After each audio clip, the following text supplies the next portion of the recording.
جو خدا کے حضور مقبول ٹھہرتا ہے. دیکھیے اعمال تو بہت سارے ہیں نا، بہت سارے افعال و اعمال اور اقوال ہیں جو ذات الہی کی خوشنودی کے لیے ہے.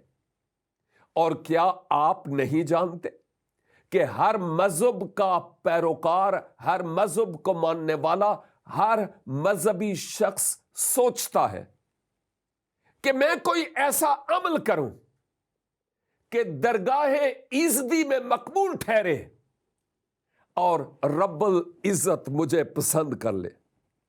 ہر ایک شخص سوچتا ہے کہ میں کوئی ایسا عمل کروں جس عمل کے سبب سے میں اس کے حضور مقبول ٹھہروں.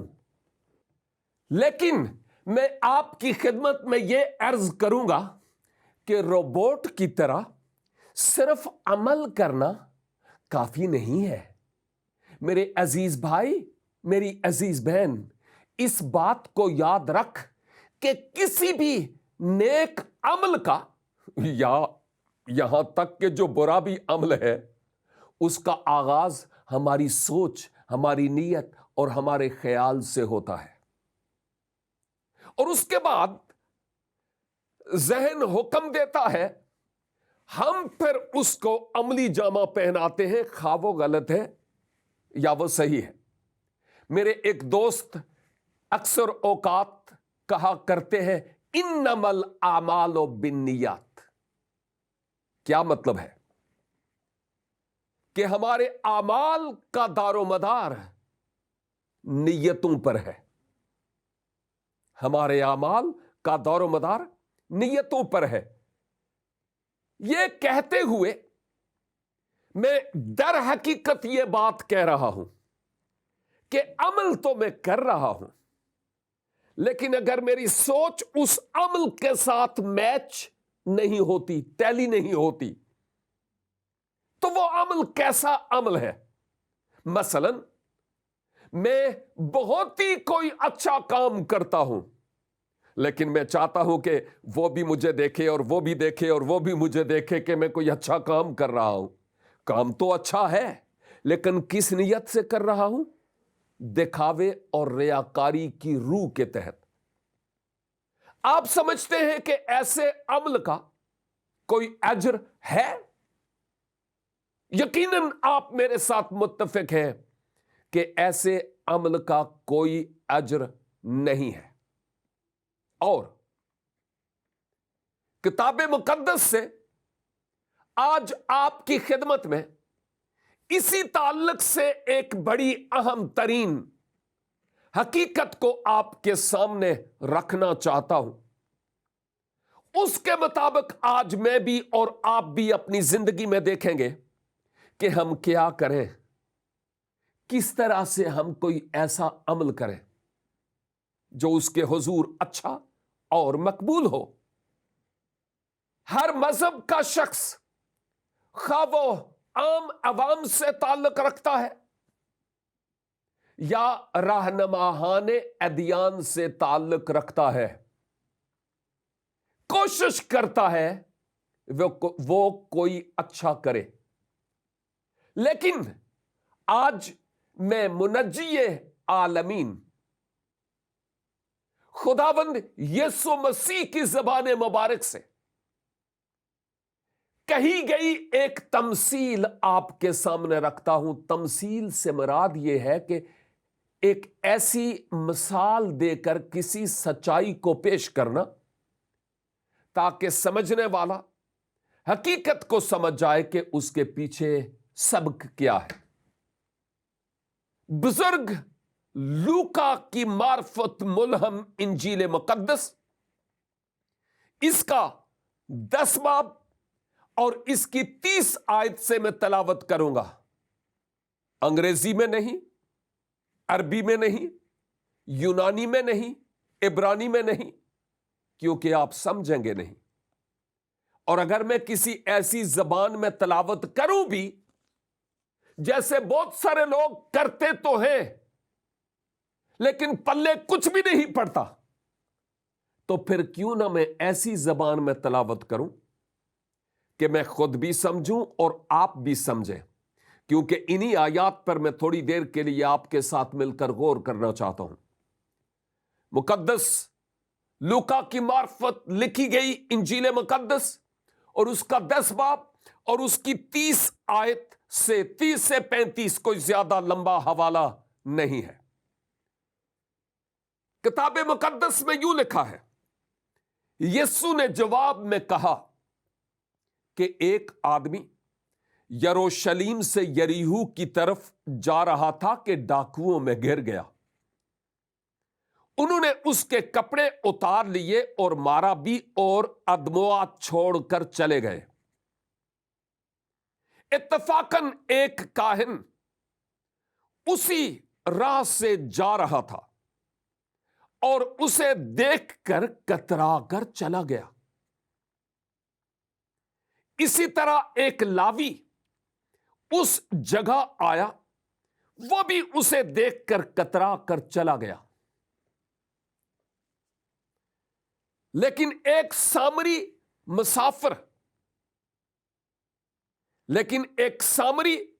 مسافر سفر کرتے کرتے وہاں آ نکلا اور اسے دیکھ کر اس نے ترس کھایا اور اس کے پاس آ کر اس کے زخموں کو تیل اور میل لگا کر باندھا اور اپنے جانور پر سوار کر کے سرائے میں لے گیا اور اس کی خبر گیری کی۔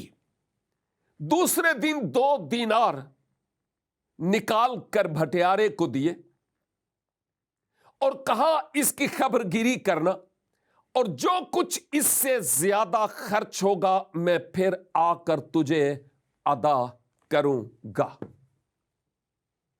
زندگی بیت جائے گی لیکن تفسیر و تشریح پھر بھی بہت زیادہ ہوگی، لیکن چونکہ ہمارا وقت بہت محدود ہے، اس وقت کو مد نظر رکھتے ہوئے میرے اس مضمون پر کہ ایسا کون سا عمل ہے جو ذات الہی کے حضور مقبول ٹھہرتا ہے، اس کو موضوع بناتے ہوئے مختصر طور پر آپ سے بات کرنا چاہ رہا ہوں کہ مسیحا نے یہاں اس تمثیل میں کیا فرمایا۔ مسیحا کے کہنے کا جو مطلب تھا اصل میں وہ ایسا ہی تھا کہ کون سا عمل مالک کے حضور مقبول ٹھہرتا ہے، اور یہاں ہم اس حقیقت کو دیکھتے ہیں کہ آپ نے فرمایا کہ ایک شخص جو ڈاکوؤں میں گر گیا، انہوں نے اس کو گھائل کیا، زخمی کیا اور سب کچھ اس سے چھین کر لے بھی گئے ہوں گے۔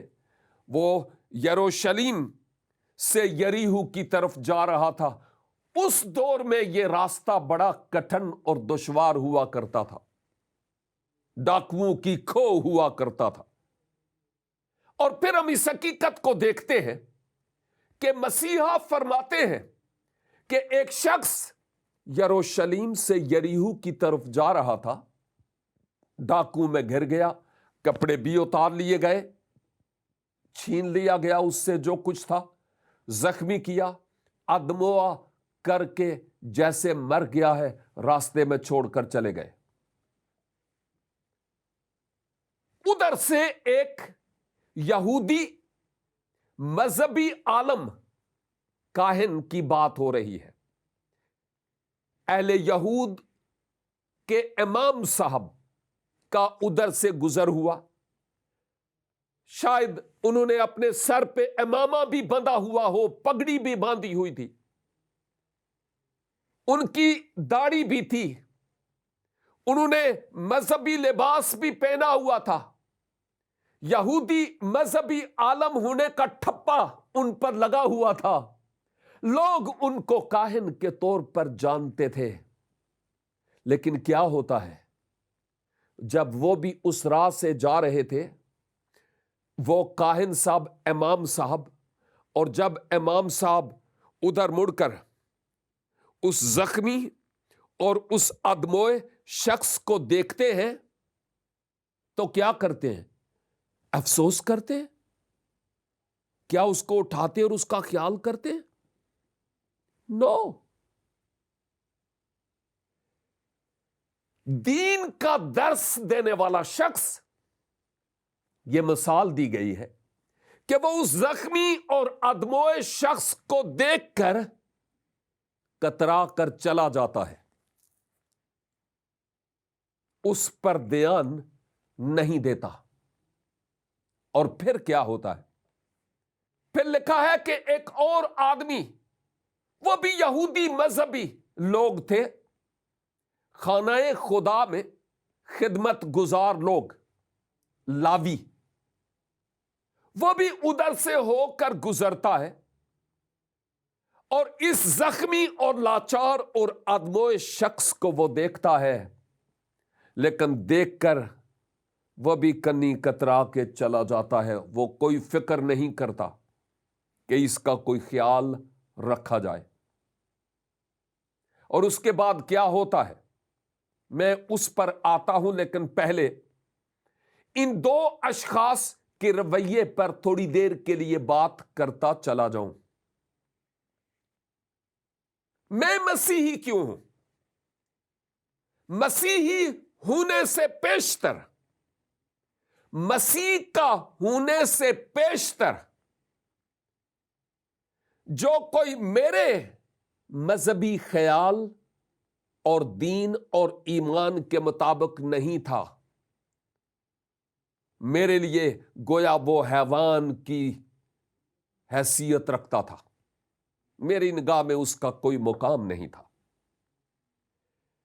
کیا آج بھی اس دنیا میں اور خاص کر ہمارے وطن عزیز پاک سرزمین پاکستان میں ایسا نہیں ہوتا کہ بہت سارے مذہبی علماء، امامہ بھی ہے، پٹکا بھی ہے، ٹوپی بھی ہے، داڑھی بھی ہے، نظر بھی آتا ہے کہ یہ کوئی مذہبی اور دینی معلم اور شخصیت ہے، لیکن بے شمار اس معاشرے کے کچلے ہوئے، اس معاشرے کے کچلے ہوئے بے شمار لوگ جو غربت، مفلسی، بیماری، لاچاری کے سبب سے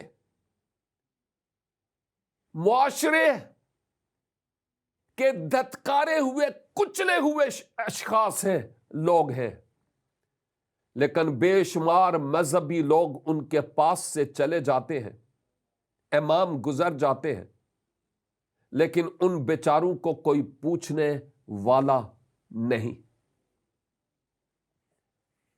یہاں تک کہ کئی لوگ جو مذہبی ہیں، اپنے آپ کو مذہبی کہتے ہیں، اس کے نام پر مر مٹنے والے ہیں۔ پڑوس میں کوئی مر رہا ہو تو پوچھنے والا کوئی نہیں۔ ہم کس طرح کے معاشرے میں رہتے ہیں اور کس طرح کے سنگ دل لوگ ہیں؟ کیا اس طرح کا عمل خدا کو مقبول ہوگا کہ ہم اپنے آپ کو مذہبی اور بڑے دیندار کہتے ہیں، لیکن دینداری کی وضع نہیں رکھتے، اس کے اثر کو قبول نہیں کرتے؟ ہم کس طرح کے لوگ ہیں؟ ہمیں کیا ہو گیا؟ کیا سونگ گیا ہے ہمیں؟ آخر ہم کس معاشرے کا حصہ ہے؟ وہ کون سا دین ہے جو انسان کو حیوان بنا دیتا ہے؟ جہاں کہیں آپ ہیں، جو کوئی آپ کا دین ہے، اس دین کے مطابق سوچئے کہ انسان کو حیوان بنانے والے ہیں یا حیوان خصلت کو انسان بنانے والے ہیں۔ سوچنا ہے اس مذہب اور دین کا کیا فائدہ جو ہمیں انسانوں کی قدر نہیں سکھاتا۔ اور دوسری طرف میں آپ کو بتاؤں، منجی عالمین فرماتے ہیں کہ نہ تو مذہبی امام نے اس بیچارے کو پوچھا نہ ہی ایک مذہبی شخص نے جس کو اپنے دین پر فخر تھا اس کی خاطر کی، لیکن ایک سامری شخص، یہ کون تھا؟ یہودیت میں سامریا میں رہنے والے لوگ وہ لوگ تھے جن کو یہ اچھوت سمجھتے تھے اور ان کے ساتھ کوئی تعلق روا رکھنا پسند نہیں کرتے تھے۔ ہندوستان میں بھی بہت سارے لوگوں کو اچھوت سمجھا جاتا ہے۔ معذرت کے ساتھ کہوں گا، ہماری سرزمین پاکستان میں بھی میجارٹی مائنارٹیز کو، اکثریت اقلیت کو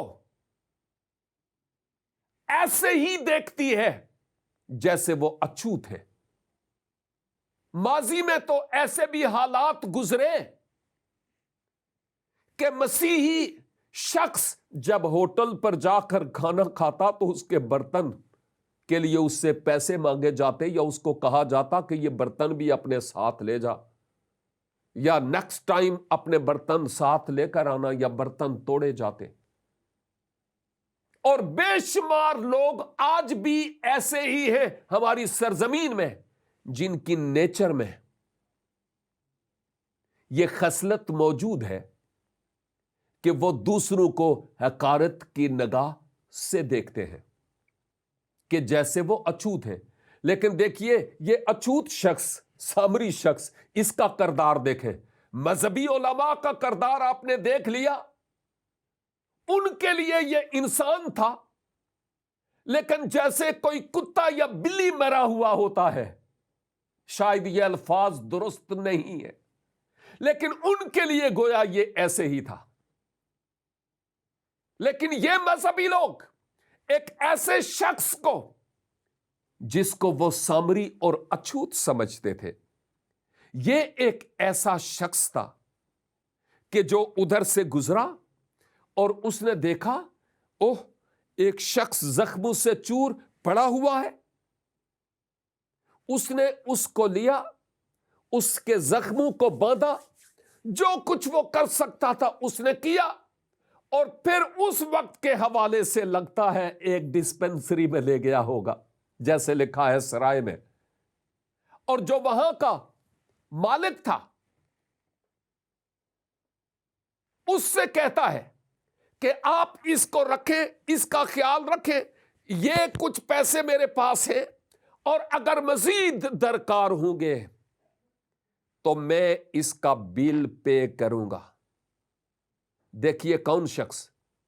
وہ شخص جس کو اچھوت سمجھا جاتا تھا، سامری شخص، جن کے ساتھ اہل یہود تعلق نہیں رکھنا چاہتے تھے، ان کے ساتھ بات چیت نہیں کرتے تھے، ان کے ساتھ میل جول نہیں رکھتے تھے۔